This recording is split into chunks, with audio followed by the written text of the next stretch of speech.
You are listening to the Kelly Confidential podcast with Kelly Wilkes. This is episode 14.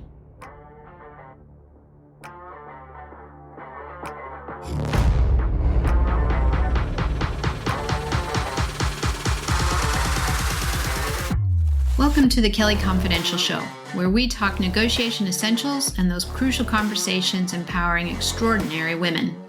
Real women, real issues. Let's jump in.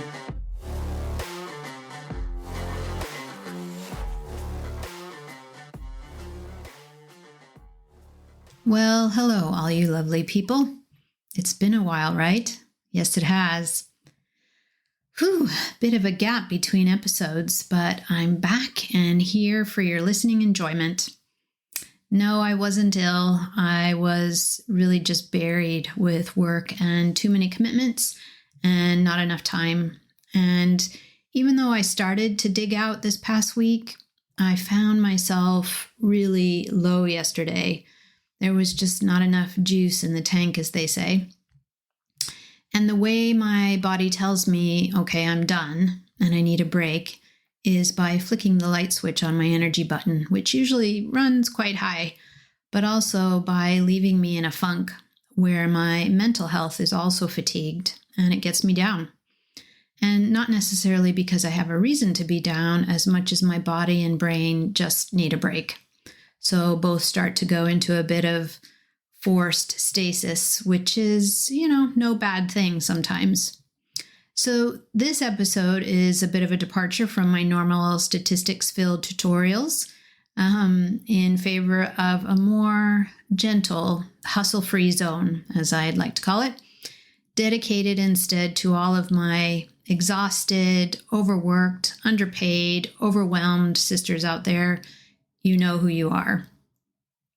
So this morning, I'm sharing my top 3 go-tos for slowing the hustle and refilling the tank, both physically and mentally. Now, this may not float everyone's boat. I know what works for me, but perhaps if any of these inspire you, or at the very least help you to give permission to yourself to slow the pace, even for a day, then I call that a winner. Okay, so let's go. Here's number 1. Do something physical. Now, I can hear you all screaming, what? So before you jump all over me on this, hear me out because it's probably not what you think. What I mean is change your routine and make some part of it physical.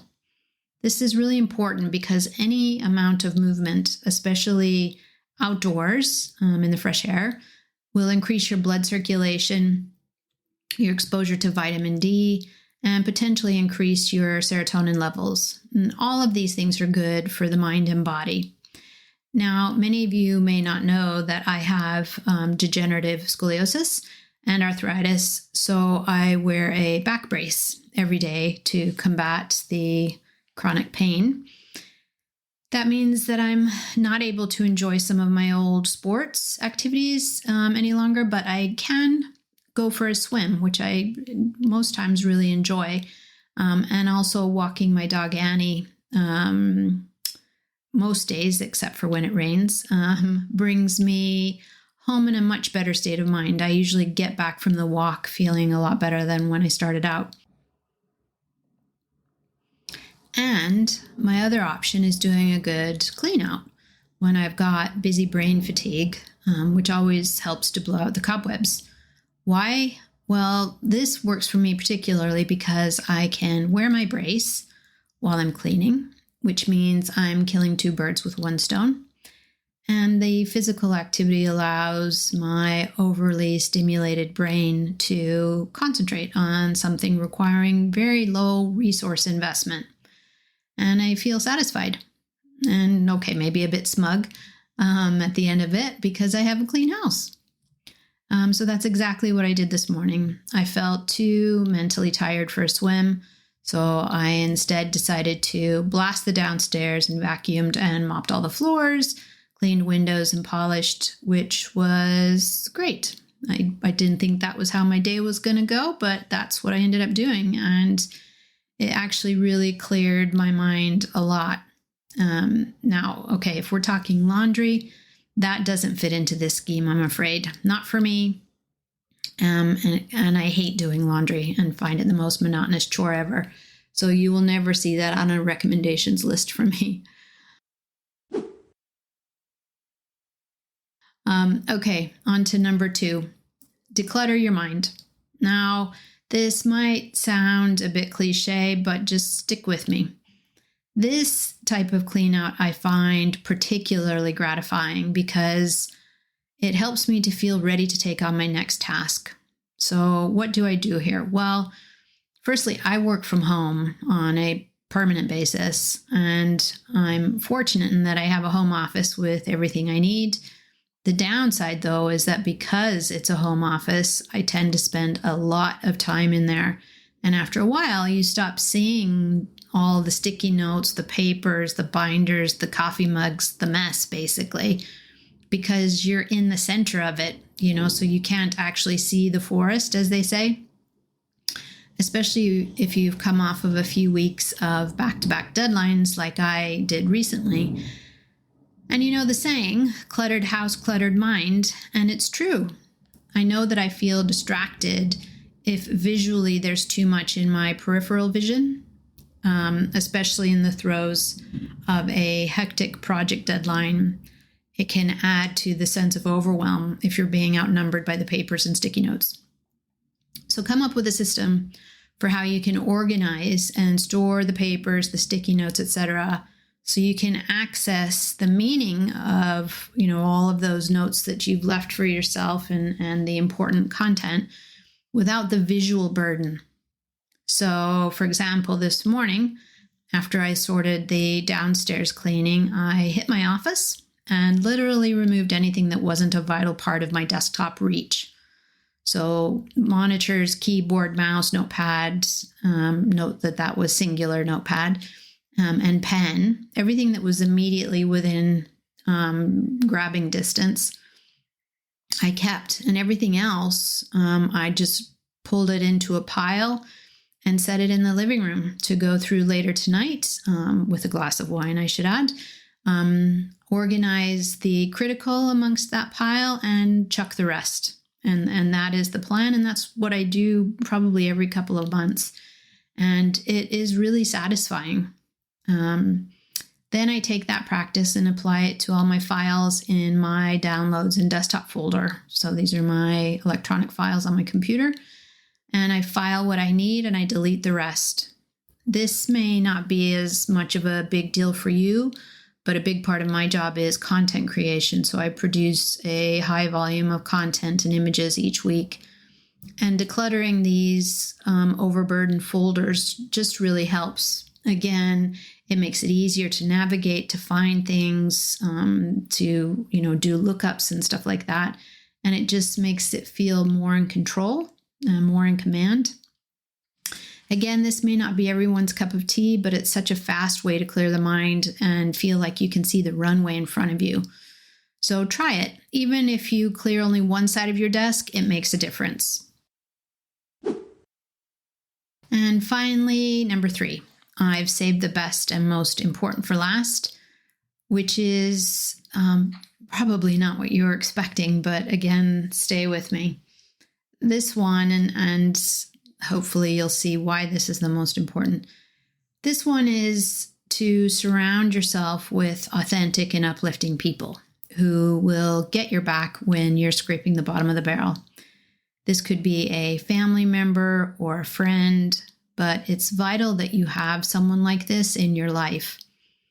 I think this is particularly critical for busy working women, whatever the job, whether you're driving trucks, running a startup, maybe you're a recent graduate, and especially if you're a stay-at-home mom or a working mom, this type of sisterhood with one other person is so irreplaceable. So often these days, with the increased focus on the female hustle, I seem to encounter just as many women breaking down other women with misplaced microaggressions as I do seeing women uplifting each other. And I know this topic deserves its own episode, but just know this phenomena exists. And what I want to say is this: make sure you're investing in and putting your faith with the right person who you can trust and who authentically has your back without conditions.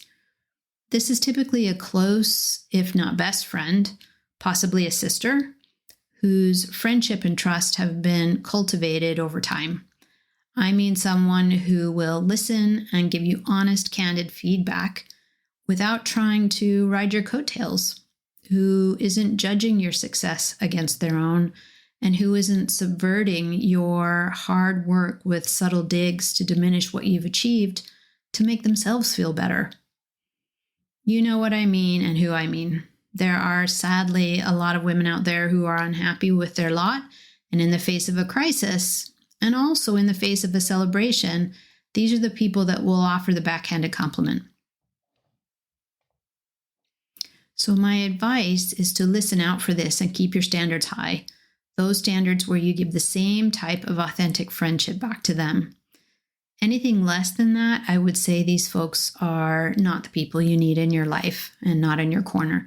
These types of folks I call acquaintances, and maybe they can evolve and graduate to friend status, possibly even close friend status. But the test is their ability to support you with honesty and without conditions when you need it. And that test is when you're struggling. As they say, you don't fix the roof when it's raining, you fix it when it's sunny. It's the same is true for these types of close friendships. So what does that look like for me? Well, when I texted my dear best friend yesterday, who lives back in Colorado, thousands of miles away, and who is herself extremely busy, and I just put in the text that I was feeling down and felt discouraged and like I was underneath everything. And she just gave me a loving but firm kickback to remind me who I was and what I had achieved, and importantly, that I was loved. That probably more than anything meant the world to me. And it allowed me to be kind and gentle with myself. Because ladies, sometimes when you have the hustle going 24/7, we forget to be kind to ourselves and accept the occasional lapse or need for an off-ramp for a few days. So if you need it, I hope this episode gives you the strength and sense of humor to find that off-ramp for yourself. Okay, so in recap, how do we slow the hustle?